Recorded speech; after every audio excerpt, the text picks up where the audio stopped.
David Hume is widely considered one of the most significant figures in the history of Western philosophy. His intellectual contributions laid the foundation for much of modern epistemology, ethics, and philosophy of science. As a leading figure of the Scottish Enlightenment, Hume's ideas challenged the very nature of human knowledge, perception, and morality.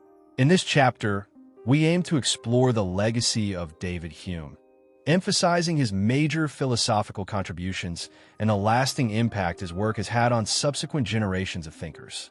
Born in 1711 in Edinburgh, Scotland, Hume came of age during a time of intellectual fervor where Enlightenment ideals of reason, progress, and empirical investigation were beginning to take hold across Europe.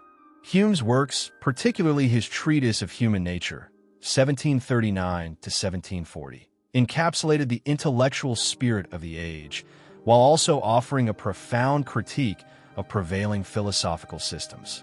As an empiricist, Hume argued that all human knowledge is rooted in experience, challenging the rationalist assumption that reason alone could provide knowledge of the world.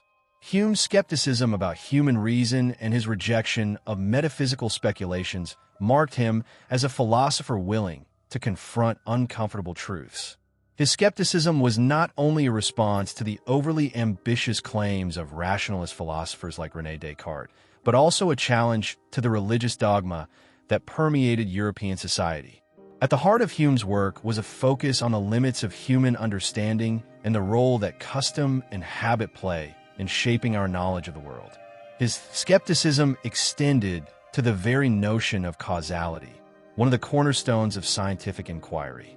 Despite the provocative nature of his ideas, Hume's work was not immediately recognized or fully appreciated in his own time. His treatise of human nature, a complex and ambitious work, was largely ignored or dismissed by contemporary philosophers. It was only after he published his Inquiries, a more accessible and refined version of his ideas, that Hume began to receive the recognition he deserved. Nevertheless, his ideas were often controversial, particularly his challenge to traditional religious beliefs and the nature of human understanding. Yet, despite the early reception of his work, Hume's intellectual influence grew steadily in the centuries that followed. One of Hume's most profound contributions was his analysis of human knowledge and perception. In his treatise and later writings, he examined the ways in which human beings come to understand the world around them. He argued that all knowledge is ultimately derived from sensory impressions, and our ideas are mere copies of these impressions. This radical empiricism stood in stark contrast to the prevailing rationalist traditions of the time, which emphasized the role of reason and innate ideas in the acquisition of knowledge. Equally important was Hume's examination of human morality. Unlike many of his contemporaries, who viewed ethics as grounded in reason or divine command, Hume proposed that moral judgments are based on sentiment or emotion. For Hume, morality was not a product of rational calculation, but of our natural human feelings, such as sympathy and empathy.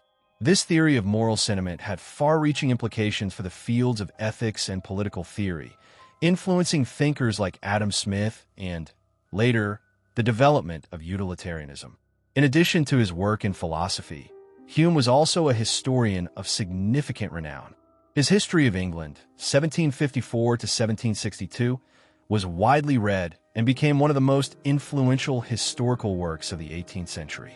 In this work, Hume applied his empirical methods to the study of history, emphasizing the role of human psychology and social institutions in shaping historical events. His historical writings reflected the same skepticism and empiricism that marked his philosophical works, blending intellectual rigor with a deep understanding of human nature. While Hume's contributions to philosophy and history were groundbreaking, his influence on future thinkers was perhaps his greatest legacy. Immanuel Kant, one of the most important figures in the history of philosophy, famously credited Hume with awakening him from his dogmatic slumber, prompting Kant to confront the limitations of human knowledge and develop his own critical philosophy.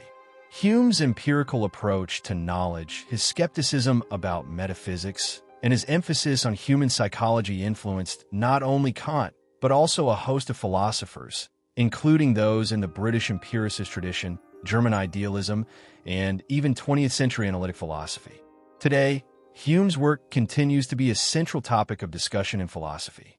His ideas about the nature of knowledge, causality, ethics, and the limits of human understanding remain as relevant as ever, particularly in the context of contemporary debates in epistemology and the philosophy of science.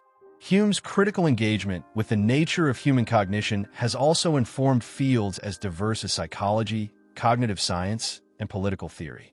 David Hume was born on April 26, 1711, in Edinburgh, Scotland, into a family of moderate wealth and respectability. His father, Joseph Hume, was a lawyer, and his mother, Catherine Falconer, came from a well-established family of landowners. The early years of his life were marked by tragedy, as his father died when Hume was just 2 years old. This left him and his younger brother, along with their mother, to navigate the challenges of life without the guidance of a paternal figure. Despite the early loss, Hume's family provided him with the means for a solid education, setting the stage for his future intellectual development. Hume's education began in the local schools of Edinburgh, where he exhibited a deep intellectual curiosity from an early age. Unlike many of his peers, who were primarily focused on religious education and classical studies, Hume was drawn to more modern intellectual trends. His interests extended beyond the traditional curriculum, and he showed a marked inclination toward philosophy, history, and literature.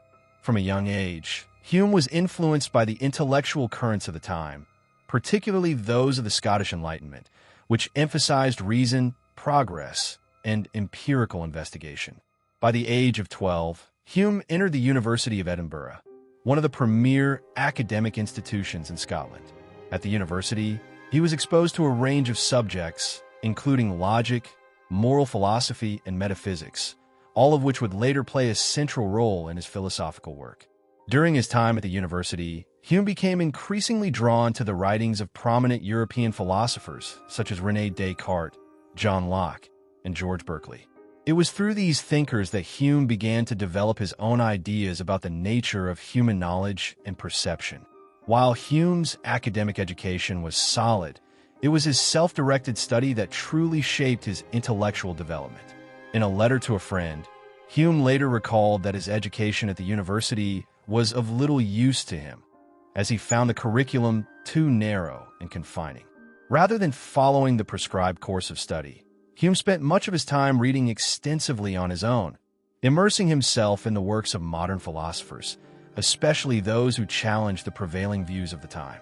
This independent approach to learning was emblematic of Hume's intellectual character, which valued personal reflection and empirical investigation over dogmatic adherence to tradition. One of the most important influences on Hume during his formative years was the philosophy of empiricism, particularly the work of John Locke. Locke's theory of knowledge, which argued that all ideas are derived from sensory experience, resonated deeply with Hume. Locke's emphasis on experience as the foundation of all knowledge provided a clear alternative to the rationalism of thinkers like René Descartes, who believed that reason alone could provide knowledge of the world.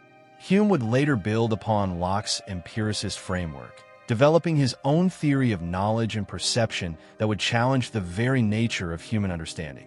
In addition to Locke, Hume was also influenced by George Berkeley, whose idealist philosophy proposed that reality is fundamentally mental and exists only as it is perceived. While Hume did not adopt Berkeley's idealism wholesale, he found Berkeley's emphasis on the role of perception in constructing reality compelling. Berkeley's view that the mind plays an active role in shaping our understanding of the world would be a critical element of Hume's own work. Like Berkeley, Hume came to believe that human knowledge is shaped by the ways in which our minds process sensory information. But he would take this idea in a more skeptical direction, ultimately questioning the very nature of causality and induction. Despite these intellectual influences, Hume's early life was not solely focused on academic pursuits. In 1729, at the age of 18, Hume left the University of Edinburgh, and instead of pursuing a formal career in philosophy, he initially sought to establish himself in the world of business and commerce. Hume's early career path was a result of both financial necessity and familial pressure, as his mother hoped he would take up a more practical profession. He moved to France to work as a merchant's clerk, an experience that, while not successful in terms of career advancement, proved pivotal in his intellectual life. It was during this time in France that Hume wrote the manuscript that would later form the basis of his most famous work, a treatise of human nature. In 1734, after several years spent in France, Hume returned to Scotland and began writing in earnest. The next several years of his life were spent refining his ideas and engaging with the intellectual circles of Edinburgh and London. His time in France, however, had been crucial in shaping the philosophical concerns that would occupy him for the rest of his life. It was there that Hume formulated many of the ideas that would later appear in the treatise, particularly his views on the nature of human knowledge, causality, and the limits of reason. Upon his return to Edinburgh, Hume initially sought to publish his work, but the reception was far from favorable. His treatise of human nature, completed in 1739 to 1740, was largely ignored by the philosophical community, with many dismissing it as overly speculative and difficult to understand. This lack of recognition would be a recurring theme throughout Hume's career, as many of his most radical ideas were initially met with indifference or outright hostility. Despite this, Hume remained undeterred, continuing to refine his philosophical ideas and eventually achieving greater recognition through subsequent works, such as the Inquiry Concerning Human Understanding, 1748, and the Inquiry Concerning the Principles of Morals, 1751. David Hume's intellectual development was shaped by a series of philosophical influences that he encountered during his early life and academic years. These influences played a central role in the formation of his empiricist philosophy, which would later distinguish him as one of the foremost figures in the history of modern philosophy. To understand the development of Hume's thought, it is essential to examine the key figures and ideas that contributed to his intellectual formation. Among these, the philosophy of John Locke, the idealism of George Berkeley, and the influence of the Cartesian tradition played crucial roles in shaping the foundation of Hume's empiricism. Hume's engagement with the empiricist tradition began with the work of John Locke, whose essay concerning human understanding, 1689, had a profound impact on Hume's views on knowledge and perception.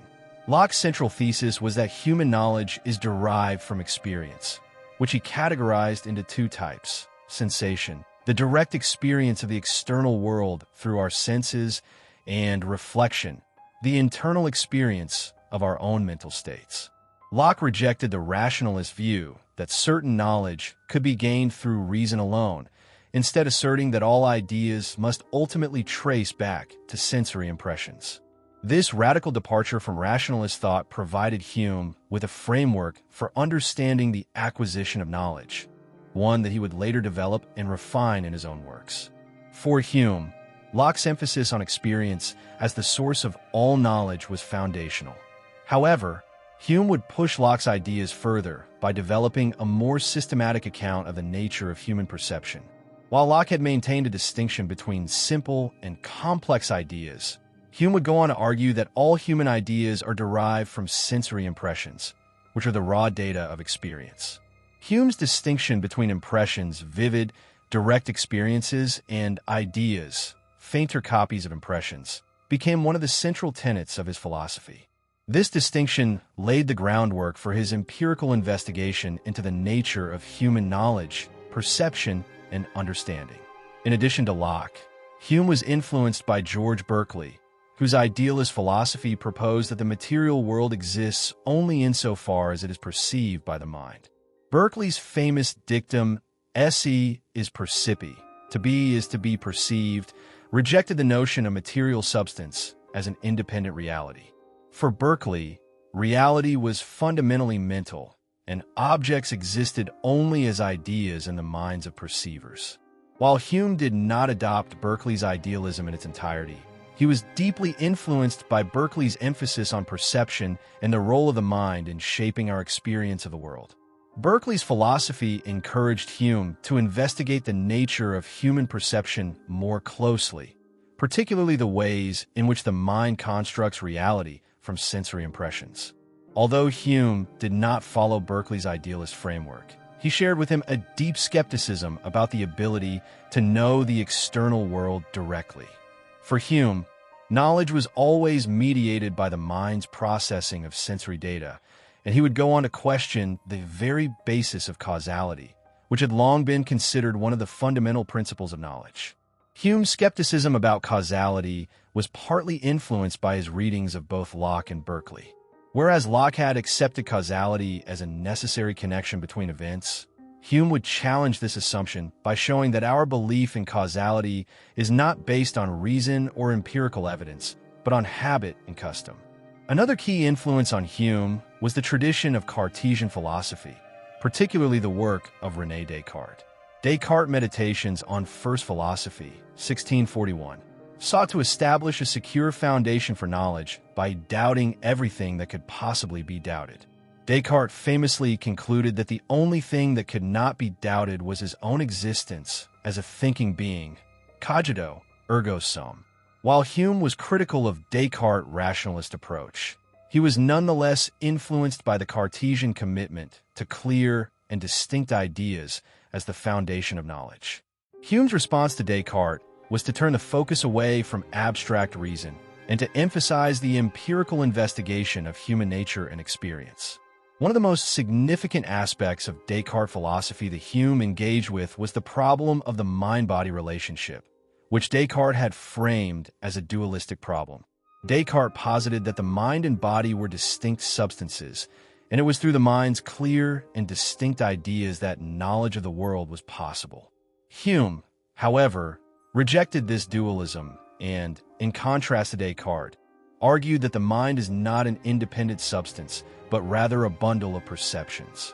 This bundle theory of the self would become a cornerstone of Hume's philosophy. For Hume, the self is not a stable, enduring entity, but rather a collection of fleeting impressions and ideas. Hume's engagement with these philosophical traditions was not limited to merely adopting or rejecting specific ideas. Instead, he synthesized elements of each tradition in order to create a novel account of human knowledge and experience. His empiricist approach was a direct response to the rationalism of Descartes and the metaphysical speculations of Berkeley, while also building upon Locke's emphasis on the role of experience in shaping knowledge. This synthesis enabled Hume to develop a philosophy that was both radically empirical and profoundly skeptical, questioning the very foundations of human knowledge and perception. One of the most distinctive features of Hume's philosophy is his skepticism about the capacity of human reason to provide certain knowledge of the world. Unlike the rationalists, who believed that reason could provide knowledge of the external world, Hume contended that human understanding is limited by the nature of our sensory experiences. In his A Treatise of Human Nature, 1739 to 1740, Hume famously argued that reason is the slave of the passions, meaning that our beliefs, judgments, and actions are primarily motivated by our emotions and desires, rather than by rational calculations. This radical claim undermined the traditional view that human beings are primarily rational agents, capable of apprehending the world through the exercise of reason alone. Hume's skepticism about the power of reason is most evident in his treatment of causality. Whereas many philosophers, including Locke, had taken causality to be an essential principle of knowledge, Hume demonstrated that our belief in causality is not derived from reason or empirical observation, but from habit and custom. According to Hume, we observe regular sequences of events in the world, and our minds automatically infer a causal connection between them. However, Hume argued that this causal connection is not something we can directly observe or logically prove. It is merely a psychological habit that shapes our expectations and actions. Hume's philosophical development was a response to the intellectual traditions that preceded him. Drawing on the empirical philosophy of Locke and the idealism of Berkeley, Hume crafted a unique philosophical position that questioned the ability of human reason to provide certain knowledge of the world. His skepticism about causality and the limitations of human understanding would shape much of his later work, and would establish him as a key figure in the development of modern philosophy. Through his careful examination of human perception, Hume sought to understand the fundamental principles that govern human knowledge and experience, offering a more nuanced and empirically grounded account of the nature of reality. In doing so, he laid the groundwork for many of the philosophical debates that would continue to shape the intellectual landscape in the centuries to come. David Hume's A Treatise of Human Nature, 1739 to 1740, represents one of the most ambitious and systematic works in the history of philosophy. Written when Hume was in his late 20s, the treatise sought to establish a comprehensive theory of human psychology, knowledge, morality, and causality. It was in this work that Hume fully articulated his vision of empiricism, drawing from the intellectual traditions of Locke and Berkeley, but pushing them to new and revolutionary extremes. The treatise remains a monumental contribution to modern philosophy, despite its initially poor reception. Through this work, Hume established himself as a central figure in the development of empirical philosophy and provided a blueprint for subsequent philosophical inquiries into human nature, epistemology, and ethics. Hume's primary objective in the treatise was to apply the empirical methods of observation and experiment to the study of human nature. Just as scientific inquiry had revolutionized the natural world, Hume believed that the same empirical approach could be applied to understand the workings of the human mind. The treatise is divided into three main sections: of the understanding, of the passions, and of morals, each of which deals with a different aspect of human experience. In these sections, Hume examined how humans acquire knowledge, how our emotions and passions shape our actions, and how morality is derived from human sentiment rather than reason. In the first part of the treatise, of the understanding, Hume focused on the nature of human cognition and knowledge. He rejected the idea that reason is the primary source of knowledge, instead asserting that all human knowledge is derived from sensory experience. Hume's famous distinction between impressions and ideas formed the cornerstone of his epistemology. Impressions, for Hume, are the raw, vivid experiences we have when we interact with the world, while ideas are the fainter, less vivid copies of these impressions that occur when we reflect on them. According to Hume, all ideas are ultimately derived from impressions, meaning that knowledge is fundamentally grounded in sensory experience. One of Hume's key contributions in this section is his theory of causality, which would go on to become one of his most influential and controversial ideas. Hume famously argued that we cannot directly observe causal connections in the world. Rather, our belief in causality is based on habit and custom. When we observe two events that regularly occur together, for example, the striking of a match and the production of fire, our minds infer a causal relationship between them. However, as Hume pointed out, this causal connection is not something that can be directly observed or proved. It is simply a psychological expectation based on repeated experience. This was a radical departure from the traditional philosophical view, which held that causality was a necessary and objective feature of the world. Hume's skepticism about causality also extended to the problem of induction. In his treatise, Hume pointed out that we cannot justify inductive reasoning, that is, the practice of drawing general conclusions from specific instances on the basis of reason alone. For example, just because the sun has risen every day in the past, we cannot logically conclude that it will rise tomorrow. Hume's problem of induction highlighted the limits of human reasoning, showing that our expectations about the future are not grounded in rational proof, but are instead the result of habit and custom. This insight would later have a profound influence on the development of philosophy of science, particularly in the work of philosophers like Karl Popper. The second section of the treatise, of the passions, deals with the emotional and motivational aspects of human nature. Hume was one of the first philosophers to argue that human actions are primarily motivated by emotions, rather than reason. While reason plays an important role in guiding us toward our goals, it is ultimately our passions, such as desire, fear, love, and hatred, that drive us to act. Hume's view of the passions was revolutionary because it directly challenged the prevailing view of reason as the primary motivator of human behavior. For Hume, the passions were not merely irrational forces but rather natural aspects of the human condition that could be studied and understood. Hume's theory of the passions also led him to develop a distinctive account of human motivation. He believed that our desires are rooted in the pleasure and pain we experience, and that our actions are motivated by our pursuit of pleasure and avoidance of pain. Unlike the rationalists, who argued that moral action is guided by reason and the application of universal principles, Hume maintained that morality is not a product of rational calculation, but of sentiment. In his view, moral judgments are based on feelings of approval or disapproval that arise in response to the actions of others. These moral sentiments, according to Hume, are the foundation of ethical behavior. In the final section of the treatise of Morals, Hume explored the nature of morality and moral judgment. He famously argued that morality is grounded in sentiment, rather than in reason or divine command. For Hume, moral distinctions are not derived from reason, but from the feelings of approval or disapproval that arise within us when we consider the actions of others. When we observe acts of kindness, generosity, or justice, we feel a sense of approval, while acts of cruelty or injustice elicit feelings of disapproval. These moral sentiments are not based on rational principles, but are instead a product of our natural human instincts and emotions. Hume's moral philosophy also included a theory of justice, which he argued is a social invention designed to regulate human interactions in the context of limited resources. Justice, for Hume, is not a natural virtue, but a product of human convention.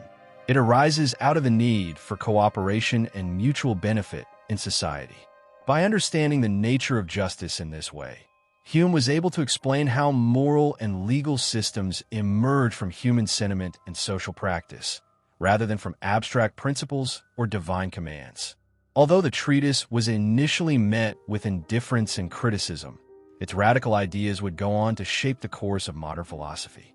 Hume's empirical approach to the study of human nature, his skepticism about causality and induction, and his moral sentimentalism were all groundbreaking contributions to philosophy.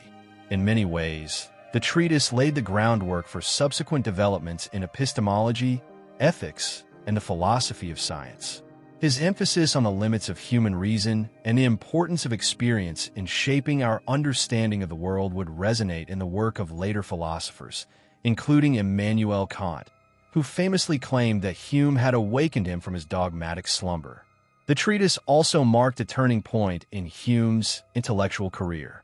Although the book was not immediately successful, Hume's ideas began to gain traction in the intellectual circles of Edinburgh and London. Hume's engagement with the philosophical community continued to evolve, and he would go on to refine his ideas in later works, such as the Inquiry Concerning Human Understanding, 1748, and the Inquiry Concerning the Principles of Morals, 1751. Despite the challenges he faced in publishing the treatise, it ultimately became one of the most influential works in the history of Western philosophy, setting the stage for the development of modern empirical and scientific thought. A Treatise of Human Nature was a monumental work that fundamentally reshaped the landscape of philosophy. By combining empirical investigation with a deep understanding of human psychology, Hume created a philosophy that challenged traditional notions of knowledge, causality, and morality. His skepticism about the power of reason, his emphasis on the role of sentiment in ethics, and his innovative account of human nature all played a central role in the development of modern philosophy. The treatise stands as a testament to Hume's intellectual vision and remains one of the most important works in the history of Western thought. The publication of A Treatise of Human Nature in 1739 to 1740 was a pivotal moment in the intellectual history of the 18th century, but its reception was far from the triumphant success that one might expect from such a groundbreaking work. Hume's philosophy, with its radical skepticism, challenge to causality, and rejection of reason as the central pillar of human knowledge, was deeply controversial. The philosophical community, particularly in Scotland and England, largely rejected the treatise upon its initial release. In this chapter, we will explore the reasons behind the lukewarm reception of Hume's early work, the criticisms leveled against it, and the eventual recognition and influence that Hume's ideas would come to exert on later generations of philosophers.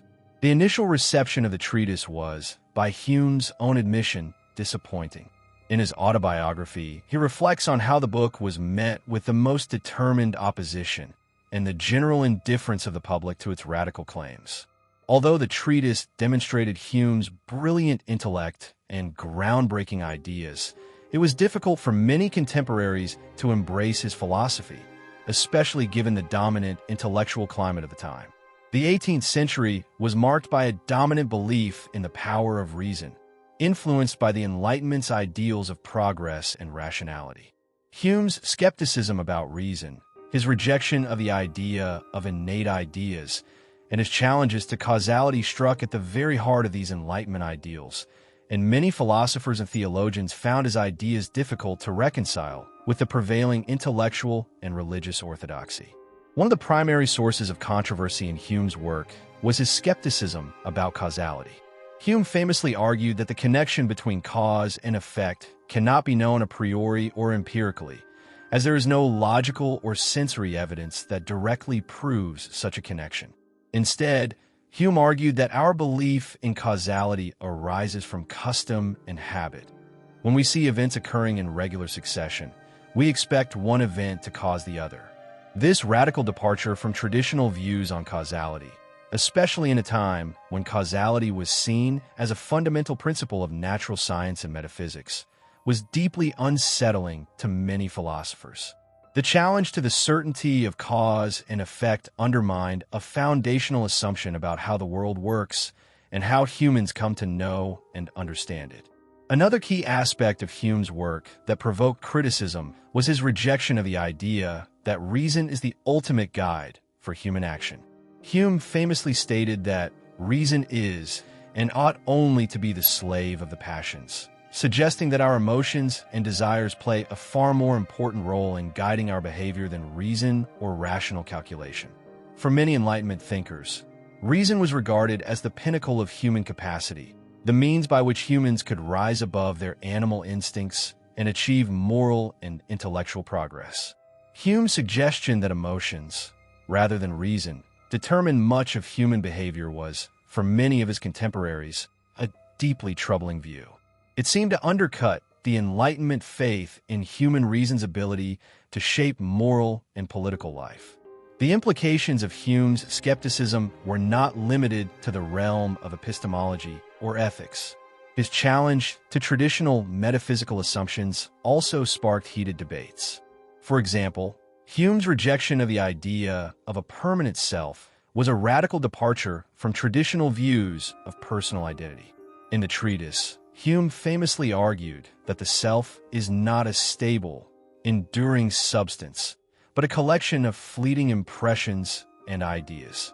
This bundle theory of the self was an affront to the Cartesian and Lockean view of a unified, continuous self that endures through time. Hume's rejection of a permanent self challenged not only philosophical views of personal identity, but also the very notion of individual responsibility, raising questions about moral accountability. Hume's challenges to religious and metaphysical dogma also contributed to the criticism of his work.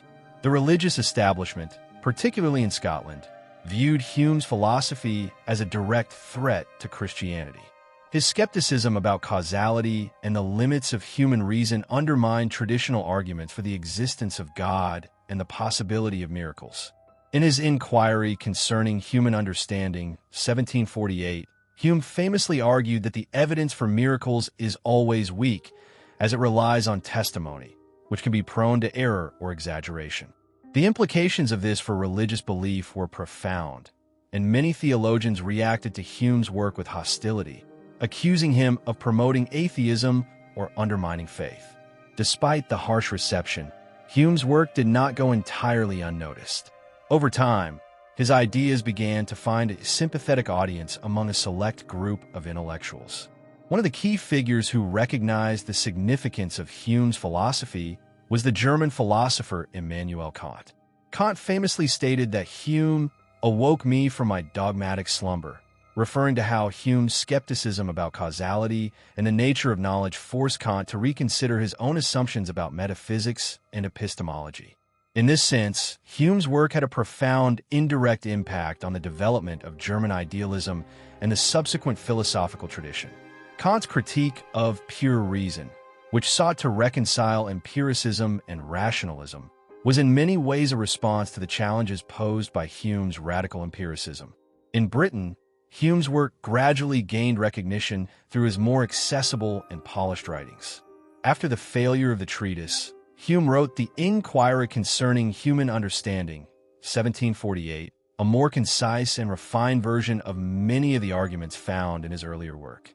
The Inquiry was much better received, and it contributed to Hume's growing reputation as a philosopher of note.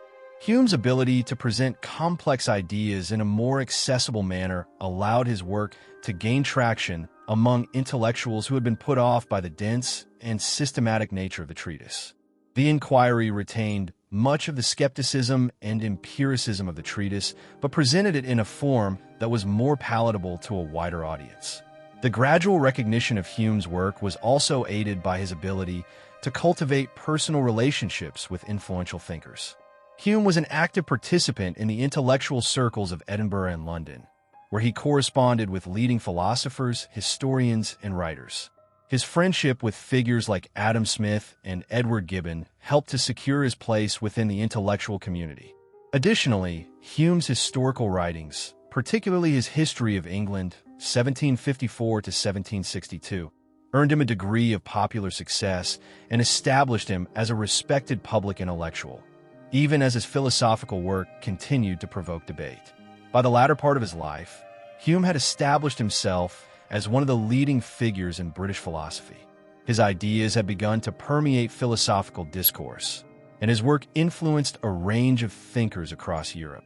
His skepticism about causality, his empirical approach to human psychology, and his views on morality as rooted in sentiment rather than reason became central to later philosophical developments. Despite the controversy that surrounded the treatise and its initial reception, Hume's ideas had an enduring impact on the course of modern philosophy, laying the groundwork for subsequent developments in epistemology, ethics, and the philosophy of science. David Hume's philosophy was not only a source of controversy during his lifetime, but also a major catalyst for intellectual change, especially within the context of the Enlightenment. The Enlightenment, an intellectual movement of the 17th and 18th centuries, placed a strong emphasis on reason, science, and progress. Philosophers of this era sought to challenge traditional authorities, particularly religious dogma, and replace them with rational inquiry and empirical evidence. Hume's ideas, particularly his emphasis on empiricism, skepticism, and the role of sentiment in ethics, had a profound impact on the course of Enlightenment thought and beyond. His work not only reshaped the philosophical landscape of his time, but also laid the groundwork for later developments in epistemology, ethics, political theory, and the philosophy of science. The intellectual climate of the Enlightenment was deeply influenced by the works of René Descartes, John Locke, and Isaac Newton, all of whom emphasized the importance of reason and empirical evidence in understanding the world. Hume, however, pushed these ideas to their logical extremes, which caused a rupture with the prevailing assumptions about reason, knowledge, and morality. While thinkers like Locke and Berkeley had emphasized the importance of experience in shaping knowledge, Hume went further by arguing that even the most basic concepts, like causality, could not be known through reason alone. This radical empiricism, which rejected a priori knowledge and instead focused on how human beings acquire knowledge through sensory experience, became one of Hume's most influential contributions to the Enlightenment. Hume's challenge to the traditional views on reason had a direct impact on his contemporaries, most notably on the German philosopher Immanuel Kant. Kant, who was influenced by both the rationalist tradition of Descartes and the empiricist tradition of Locke and Berkeley, was profoundly affected by Hume's skepticism. In his critique of Pure Reason, 1781, Kant famously stated that Hume awakened him from his dogmatic slumber, referring to how Hume's radical empiricism forced Kant to confront the limitations of human knowledge and reason.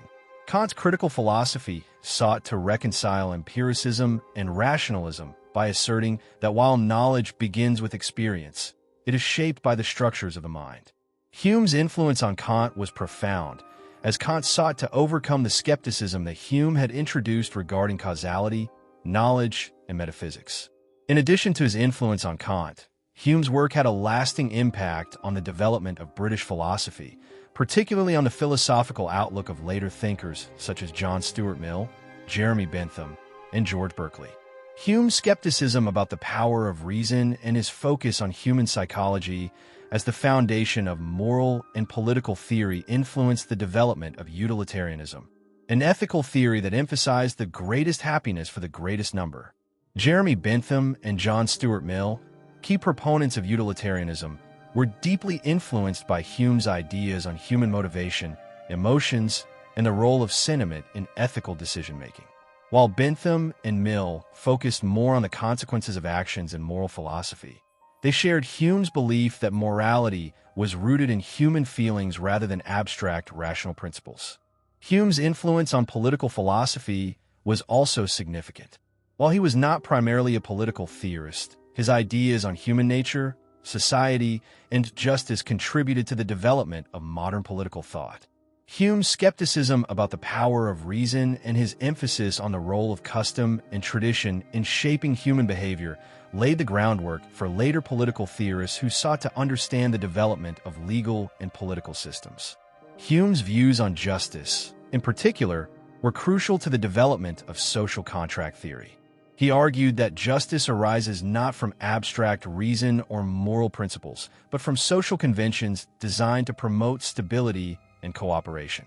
This perspective was highly influential in the development of modern political philosophy, especially in the works of thinkers like Thomas Hobbes, John Locke, and Jean-Jacques Rousseau, who also explored the relationship between human nature and the construction of political systems. Hume's emphasis on the importance of sentiment in moral and political life also contributed to the development of ethics beyond the Enlightenment period. Hume's moral sentimentalism, the view that moral judgments are based on feelings of approval or disapproval, was a departure from the dominant rationalist view of ethics that prevailed in the 17th century.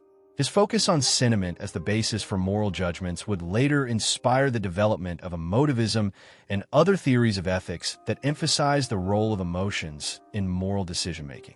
Hume's belief that human beings are naturally inclined to feel sympathy for others and that this sentiment forms the basis for moral action was an important contribution to the ethical discussions of the 19th and 20th centuries, especially in the work of philosophers like Adam Smith and David Hume's own influence on the moral philosophy of the Scottish Enlightenment.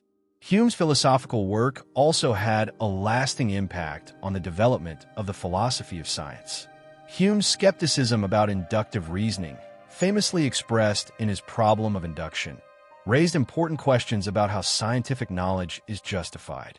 Hume pointed out that, while we rely on induction to make predictions about the future, we have no rational justification for assuming that the future will resemble the past. This insight would later influence the development of the philosophy of science, particularly in the work of philosophers like Karl Popper, who developed the theory of falsifiability.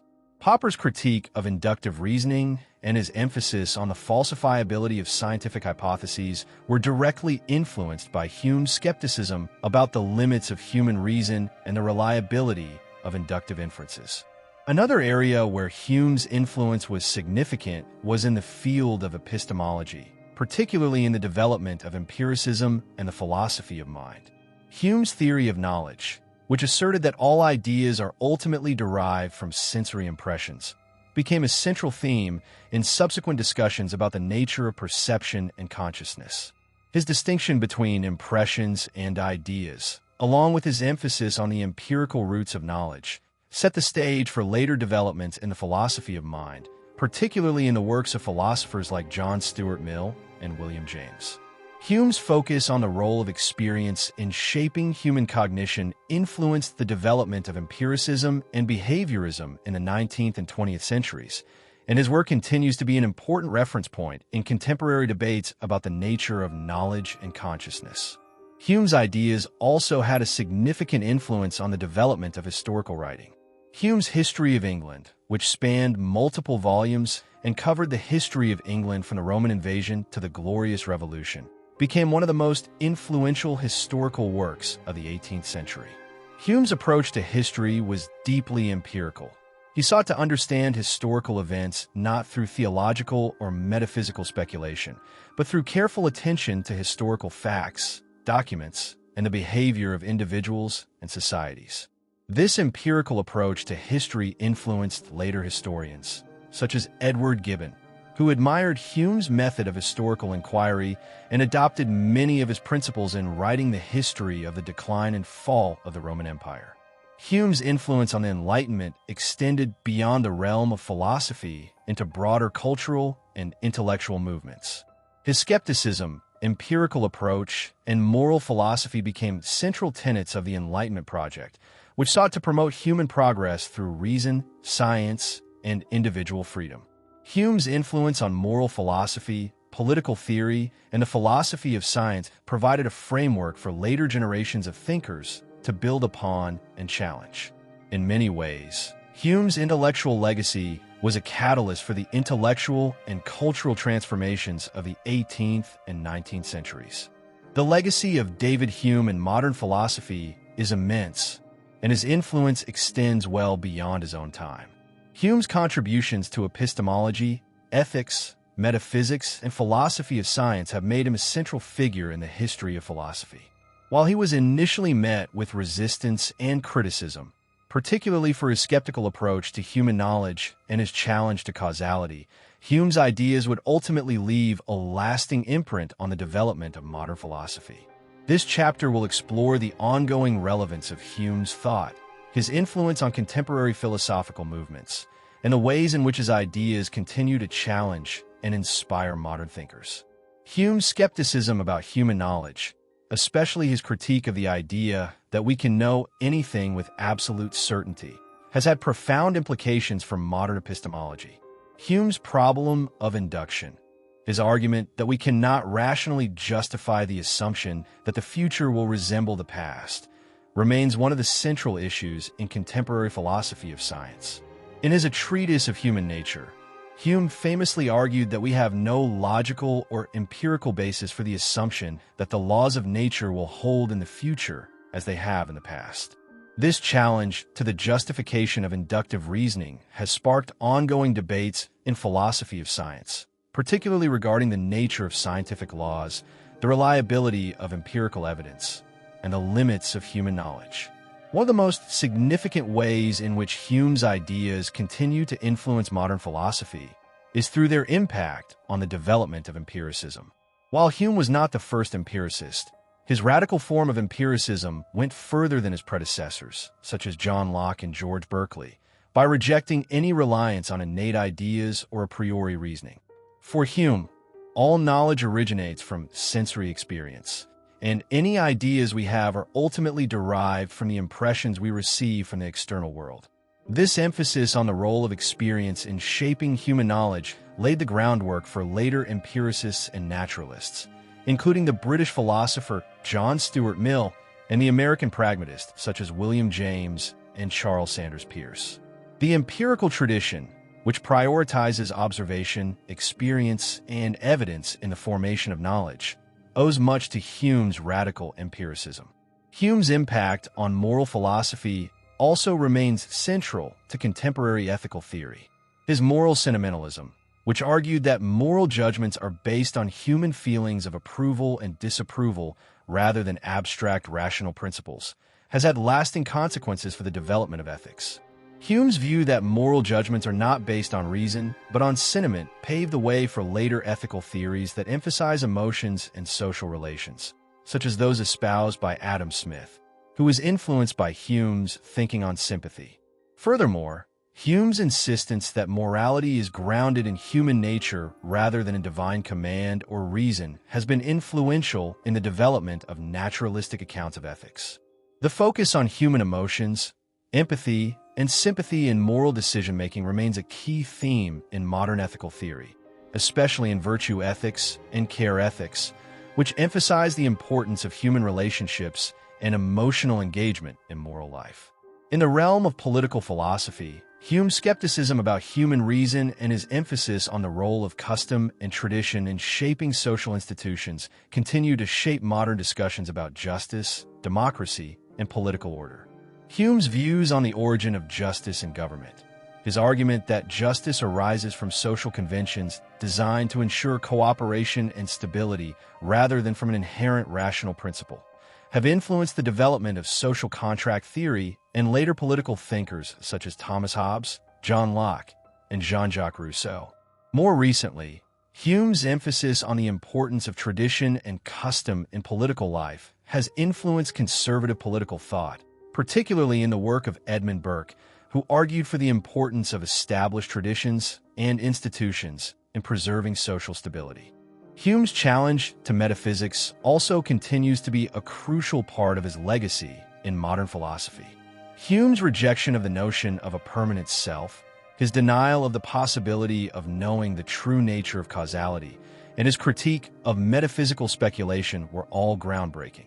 Hume's empirical approach to the study of human nature, which rejected the possibility of gaining knowledge beyond the limits of experience, had a profound influence on the development of naturalism and anti-metaphysical movements in philosophy. This approach was taken up by later philosophers, such as the logical positivists and the analytic philosophers of the 20th century, who sought to eliminate metaphysical claims that could not be verified by empirical means.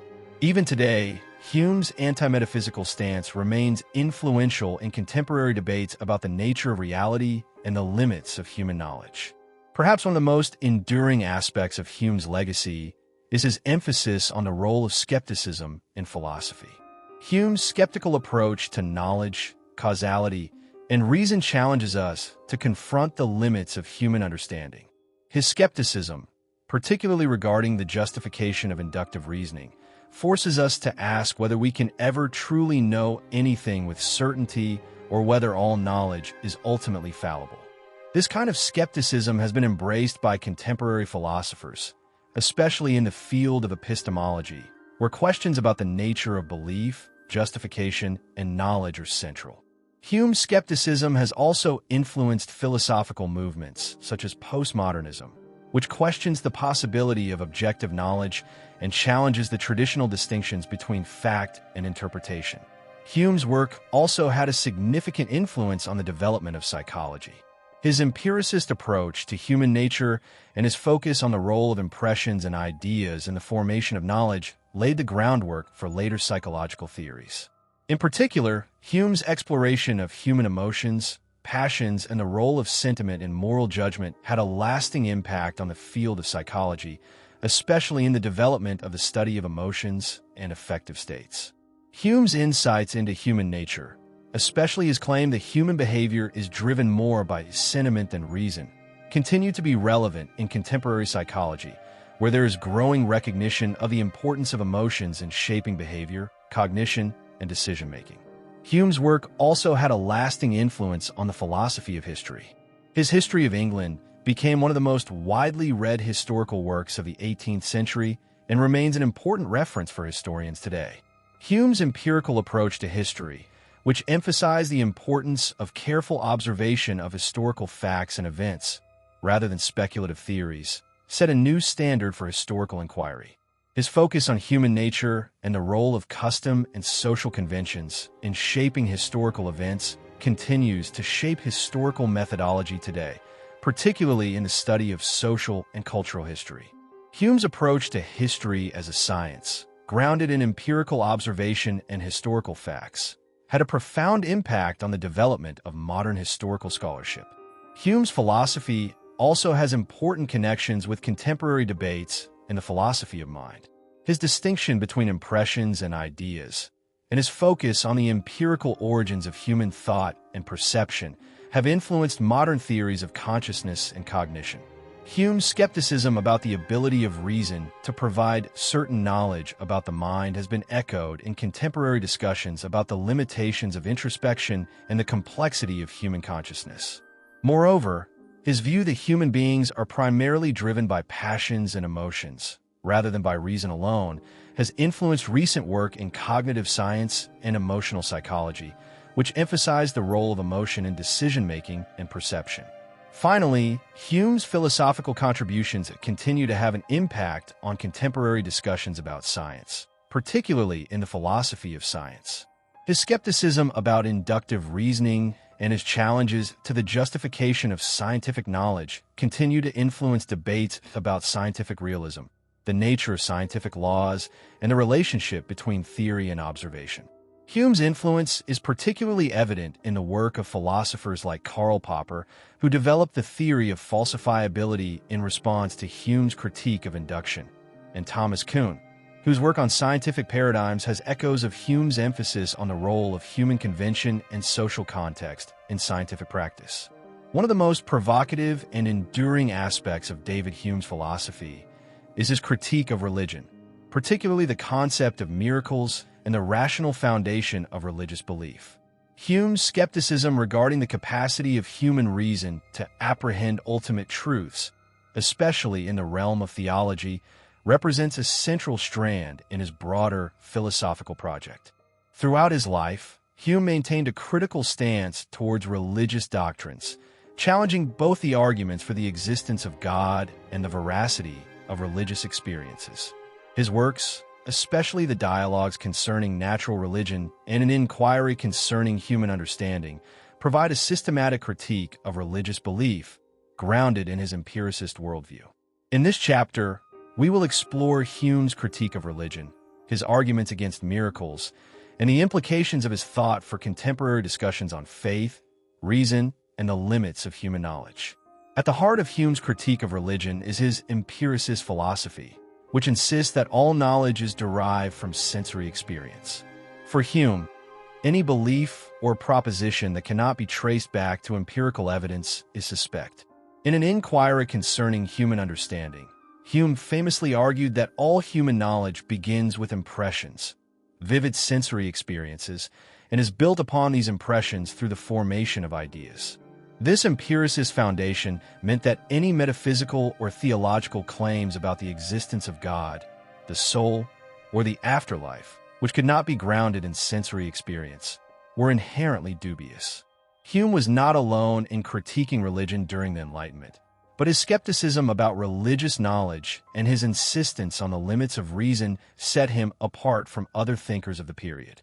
One of Hume's most famous arguments against religious belief is found in his analysis of miracles.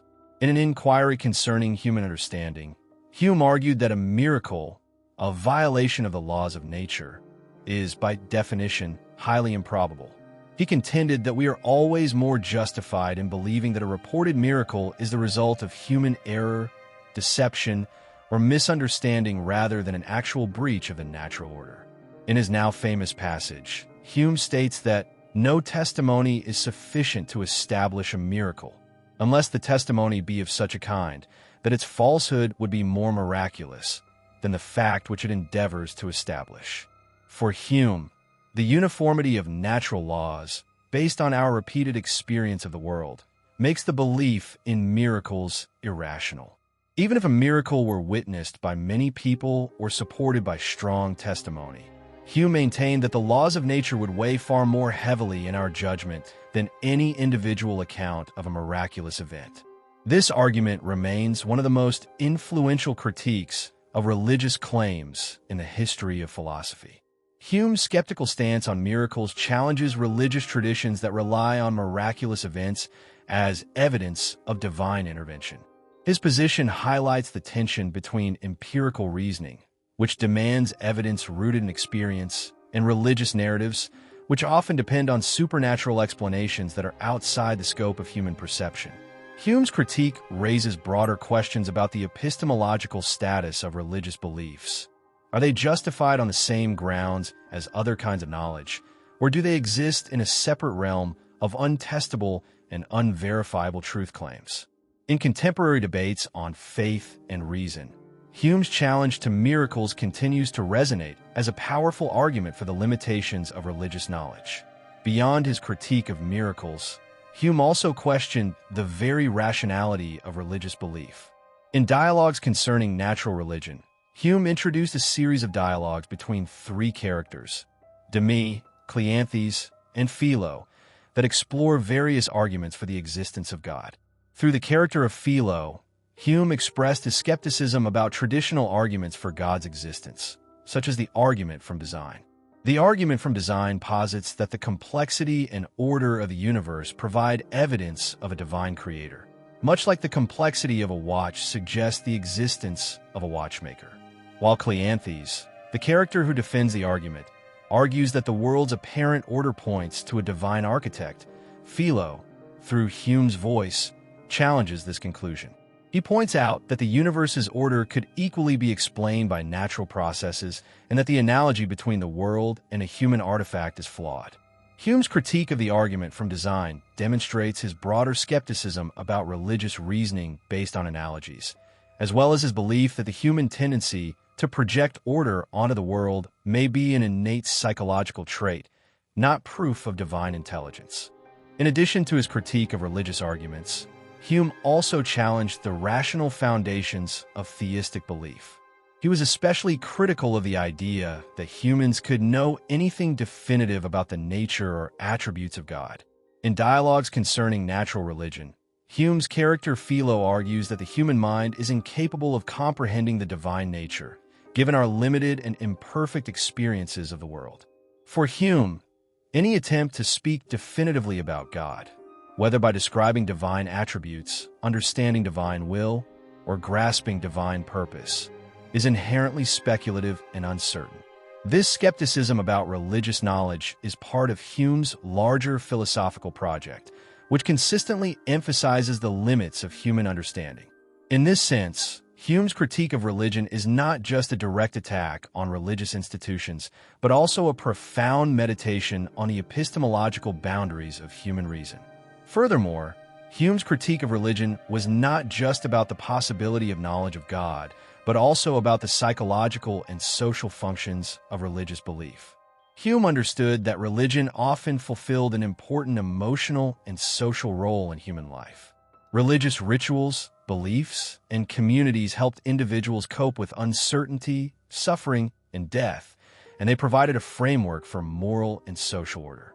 Hume acknowledged that religion had a powerful influence on human beings, but he cautioned that this influence was often a result of human psychology rather than rational inquiry.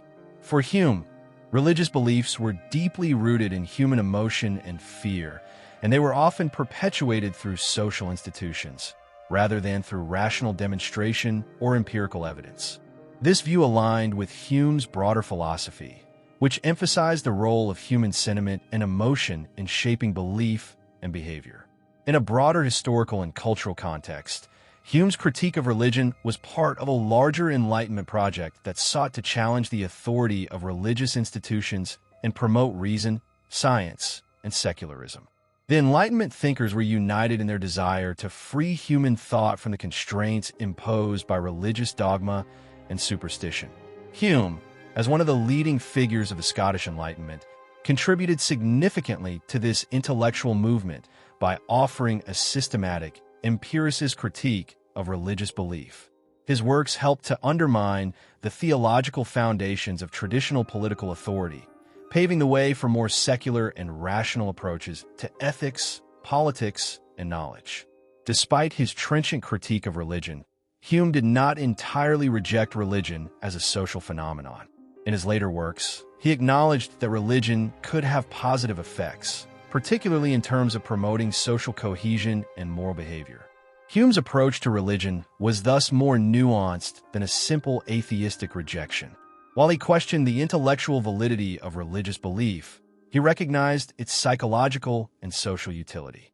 This pragmatic view of religion has been influential in contemporary philosophy, especially in discussions about the relationship between belief and social function. Hume's ability to separate his philosophical skepticism from his understanding of the social role of religion marks a distinctive feature of his thought and a reason why his work remains relevant in contemporary discussions about faith and reason. Hume's critique of religion also raised important questions about the relationship between philosophy and theology. For Hume, philosophy was a discipline that should be grounded in reason, experience, and empirical evidence, while theology often relied on faith and untestable claims. His insistence on the separation of these domains, particularly in his writings on miracles and the argument from design, suggests a vision of philosophy as a way of understanding the world that was distinct from and often in tension with religious belief. This vision has had a lasting impact on the development of secular philosophy, particularly in the Western tradition. Hume's influence can be seen in the way that many modern philosophers, from secular humanists to agnostics, have continued to challenge religious assumptions in favor of a more reasoned, evidence-based approach to understanding the world. David Hume's exploration of personal identity represents one of the most important and influential aspects of his philosophy, especially in the fields of metaphysics and philosophy of mind. In his A Treatise of Human Nature, Hume famously challenged traditional views of the self, offering a radically empirical account of personal identity that has had far-reaching consequences in both philosophy and psychology. His skepticism regarding the existence of a stable, permanent self contrasts sharply with classical ideas of identity, particularly those found in Descartes' dualism and Locke's theory of personal identity. In this chapter, we will examine Hume's treatment of the self, his denial of a permanent, unchanging identity, and the implications of his views for contemporary philosophy, particularly in relation to theories of consciousness and the mind. Hume's analysis of personal identity is deeply tied to his overall empirical philosophy, which asserts that all knowledge and ideas arise from sensory impressions. In the treatise, Hume argues that the self cannot be a simple, continuous entity that exists over time, as many philosophers had traditionally assumed. Rather, he contends that what we refer to as the self is nothing more than a bundle of perceptions, fleeting, ever-changing mental states such as thoughts, feelings, and sensory experiences. These perceptions are connected by psychological association, but there is no underlying permanent self that unites them. For Hume, the idea of a continuous self is merely a convenient fiction, constructed by the human mind to make sense of the flow of experiences. This view of personal identity stands in stark contrast to the traditional understanding of the self, which viewed it as a stable and unchanging entity that persists through time. Philosophers such as René Descartes had argued for the existence of a distinct, immortal soul as the foundation of personal identity, a notion that was influential throughout the history of Western philosophy. John Locke, too, argued that personal identity is rooted in consciousness and memory, one's ability to remember past experiences. Hume, however, rejected both of these positions. He argued that neither the soul nor memory could account for the persistence of personal identity. Memory, in Hume's view, is itself an imperfect faculty that cannot establish continuity in the absence of a permanent self. Hume's skepticism about the existence of a permanent self had profound implications for his broader metaphysical views. His rejection of a stable identity is tied to his overall rejection of the idea of substances, whether physical or mental. In his philosophy, Hume denies the existence of substance as a metaphysical category, rather than assuming that the mind is made up of a substance or essence. He argues that what we call the mind is simply a bundle of perceptions that are constantly changing and interacting with one another.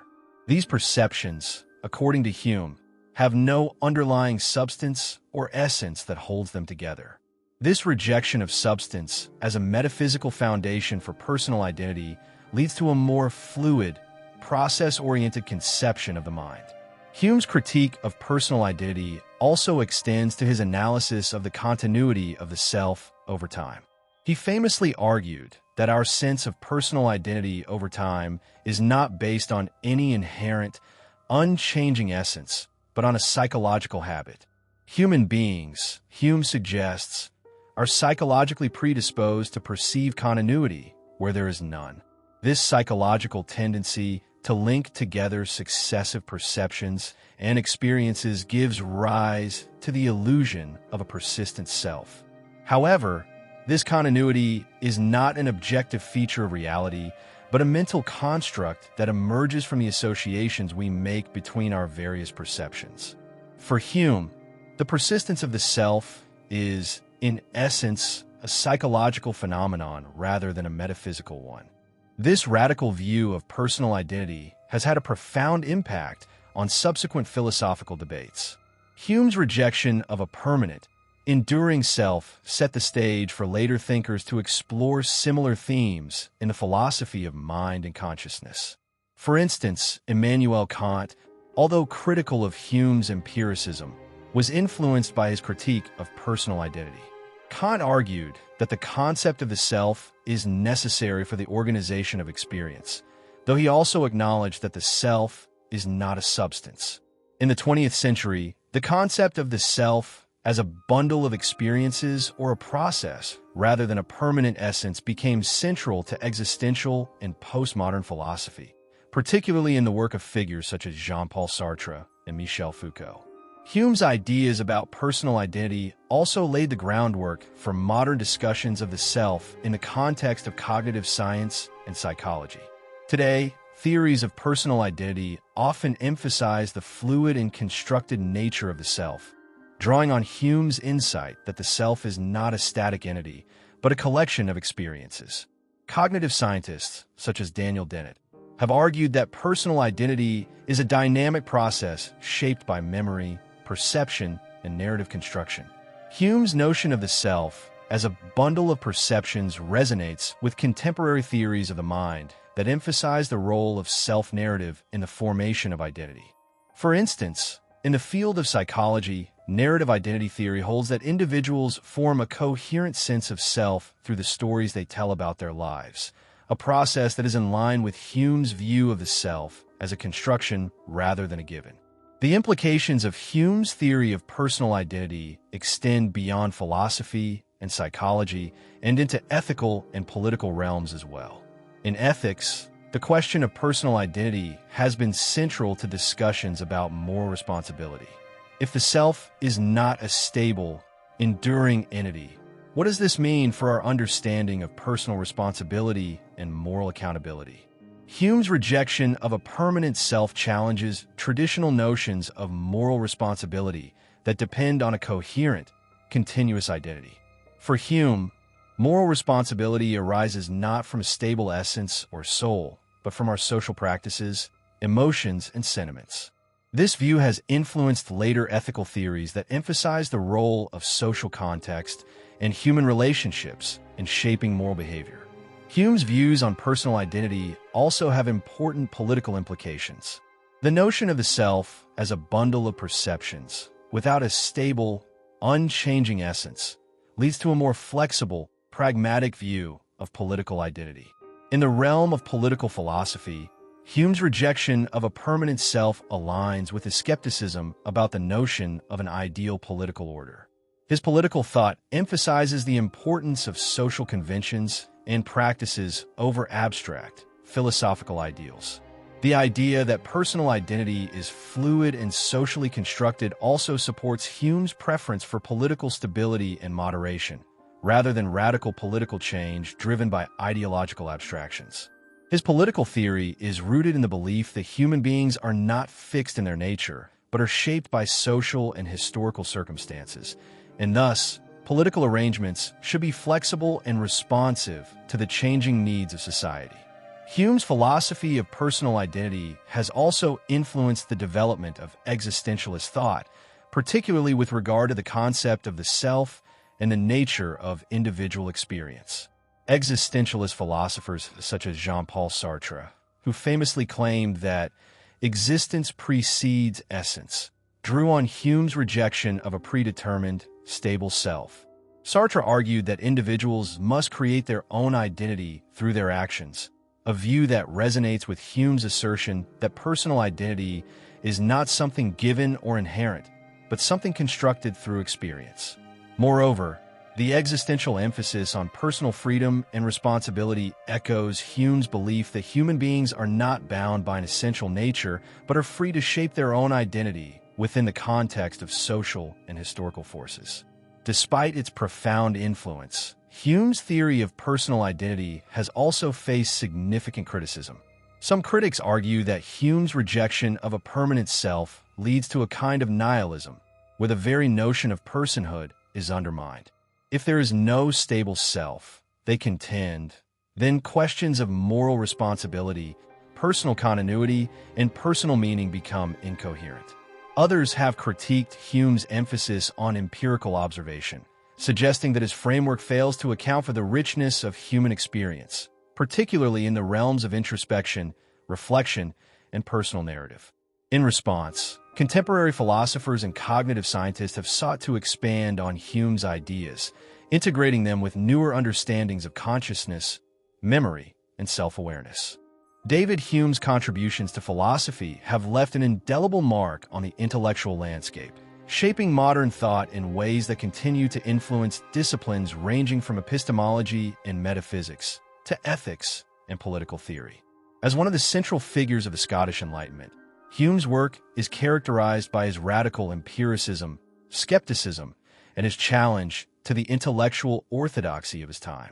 Though Hume was often a controversial figure in his lifetime, his influence has only grown with time, and his ideas have become foundational in the development of modern philosophy. This chapter will explore Hume's lasting legacy and how his ideas have been interpreted, extended, and critiqued by later thinkers, illustrating the continuing relevance of his work in contemporary philosophical discourse. One of Hume's most enduring contributions is his challenge to traditional epistemological theories. His empirical approach to knowledge, which emphasized the role of sensory experience in shaping human understanding, has had a lasting influence on both epistemology and the philosophy of science. Hume's skepticism regarding the powers of human reason, especially in terms of metaphysical and theological knowledge, laid the groundwork for the later development of empiricism and skepticism. His assertion that our knowledge is limited to what can be directly experienced or inferred from experience, and his rejection of innate ideas, helped shape the course of modern epistemology. Hume's work on causality, in particular, has been central to debates about the nature of scientific explanation and the limitations of human knowledge. His argument that causal relations are not known a priori, but are instead learned through repeated experience, was groundbreaking and has influenced subsequent theories of causality and scientific inference. Hume's skepticism about the possibility of certain knowledge also contributed to the development of a more nuanced understanding of human cognition. His critique of the idea of innate knowledge, which had been championed by philosophers like Descartes and Leibniz, was radical in its time. Hume's empiricist stance directly challenged rationalist philosophies that sought to ground knowledge in abstract, a priori principles. By arguing that human knowledge is based on sensory impressions and shaped by experience, Hume helped to redefine the boundaries of human understanding. This skepticism regarding the capacity of reason to access ultimate truths set the stage for later developments in philosophical thought, particularly in the works of Immanuel Kant, who was deeply influenced by Hume's empirical philosophy. Kant's engagement with Hume's work is perhaps one of the most significant responses to Hume's philosophy. In the Prolegomena to Any Future Metaphysics, Kant famously stated that Hume woke me from my dogmatic slumber. Kant acknowledged that Hume's skepticism about the possibility of metaphysical knowledge posed a profound challenge to the traditional philosophical project. In particular, Hume's critique of causality, his claim that causality cannot be known through reason but only through custom or habit, pushed Kant to reconsider the foundations of metaphysics. Kant's critique of pure reason is, in part, an attempt to address the epistemological problems raised by Hume. Kant argued that while human knowledge is indeed shaped by experience, there are also a priori structures of the mind, such as space, time, and causality, that condition all experience. In this way, Kant sought to reconcile empiricism and rationalism by positing that the mind plays an active role in structuring experience. Although Kant ultimately rejected Hume's radical empiricism, Hume's skepticism forced Kant to refine his own views on the nature of knowledge and metaphysical inquiry. Hume's influence also extends beyond epistemology into the realm of ethics. His moral philosophy, particularly his theory of moral sentiment, has been foundational in the development of modern moral psychology and ethics. Hume argued that moral judgments are not derived from reason alone, but are rooted in human emotions and sentiments. According to Hume, our capacity for sympathy, the ability to feel the emotions of others, plays a central role in moral decision-making. This view contrasts sharply with the rationalist theories of ethics that dominated earlier philosophical thought, such as Kant's deontological ethics, which posited that moral principles could be derived from reason alone. Hume's emphasis on the role of sentiment in ethics has had a lasting influence on subsequent moral theorists, particularly those in the tradition of sentimentalism and utilitarianism. Philosophers such as Adam Smith, John Stuart Mill, and David Hume's own intellectual heirs within the Scottish Enlightenment adopted and extended Hume's insights into human nature, moral judgment, and social cooperation. Hume's emphasis on sentiment and social emotions also contributed to his views on politics and human society. Hume's political philosophy was grounded in his belief in the fallibility and limitations of human reason. He was deeply skeptical of abstract political ideologies and radical attempts to restructure society based on metaphysical principles. Instead, Hume emphasized the importance of social conventions, gradual political development, and respect for tradition. His political thought is marked by a preference for moderation and stability, which he believed could best be achieved through pragmatic, incremental reforms. Hume's skepticism about the power of reason to dictate political arrangements has influenced later political theorists, particularly in the tradition of political realism, which emphasizes the limitations of human knowledge and the importance of practical governance. His views on government and human nature were a crucial influence on later thinkers, including Edmund Burke, who shared Hume's skepticism about the radicalism of the French Revolution and emphasized the importance of tradition in political life. Hume's work on the nature of human psychology and the emotions has had a profound influence on contemporary psychology and cognitive science.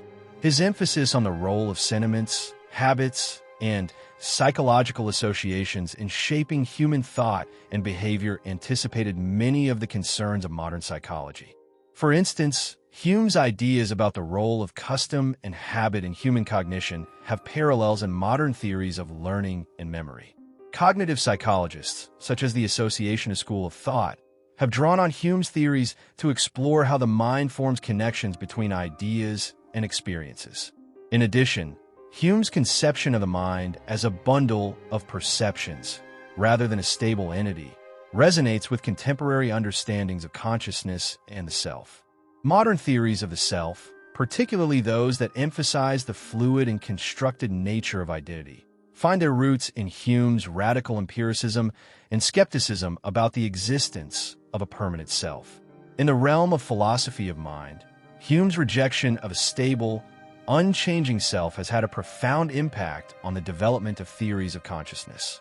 Hume's bundle theory of the self, which argues that the self is merely a collection of perceptions without a central, underlying identity, anticipated later developments in philosophy of mind, particularly the theory of the self as a narrative or constructed entity. Philosophers such as Daniel Dennett and Thomas Metzinger have drawn on Hume's ideas to argue that consciousness is not a single, unified experience, but rather a complex, dynamic process. Dennett's theory of consciousness, for example, emphasizes the role of narrative construction in shaping our sense of self, a concept that mirrors Hume's view of the self as a bundle of perceptions linked by association. Hume's influence also extends to the development of secularism and the philosophy of religion. His critique of religious belief, especially his skepticism about miracles and the arguments for the existence of God, helped lay the groundwork for the development of secular humanism and modern atheism. Hume's dialogues concerning natural religion remains a cornerstone of modern critiques of religious belief, offering a reasoned, empirical challenge to the traditional arguments for the existence of God. His skepticism about the capacity of human reason to apprehend divine truths has shaped the intellectual foundations of secular thought, particularly in the context of debates about the relationship between science and religion. Philosophers such as Richard Dawkins, Daniel Dennett, and Sam Harris have drawn on Hume's arguments to challenge religious dogma and promote a more empirical, evidence-based approach to understanding the world. Finally, Hume's legacy extends to contemporary debates in philosophy of science, where his work on causality, induction, and scientific inference continues to be highly influential. Hume's problem of induction, which questions the rationality of inferring general laws from particular experiences, remains a central issue in the philosophy of science. The question of how we can justify inductive reasoning, how we can know that the future will resemble the past, is still a topic of significant philosophical inquiry. Hume's argument that we rely on custom or habit rather than reason to make inductive inferences has influenced later philosophers such as Karl Popper, who proposed a falsificationist view of science, and more recently, philosophers like Willard Van Orman Quine and Thomas Kuhn, who have questioned the foundations of scientific methodology. In conclusion, David Hume's philosophical legacy is vast and enduring, shaping the course of modern thought in numerous ways. His skepticism, empirical approach, and challenge to traditional metaphysical and theological claims have had a profound impact on epistemology, ethics, political theory, psychology, philosophy of mind, and the philosophy of science. Through his critique of personal identity, his moral philosophy, and his reflections on human nature, Hume helped to redefine the scope and limits of human knowledge. His ideas have been foundational for subsequent generations of philosophers, scientists, and intellectuals, and they continue to shape the way we think about knowledge, society, and the human condition. Hume's enduring relevance is a testament to the power of his ideas, which continue to provoke critical thought and inspire new inquiries into the nature of human experience.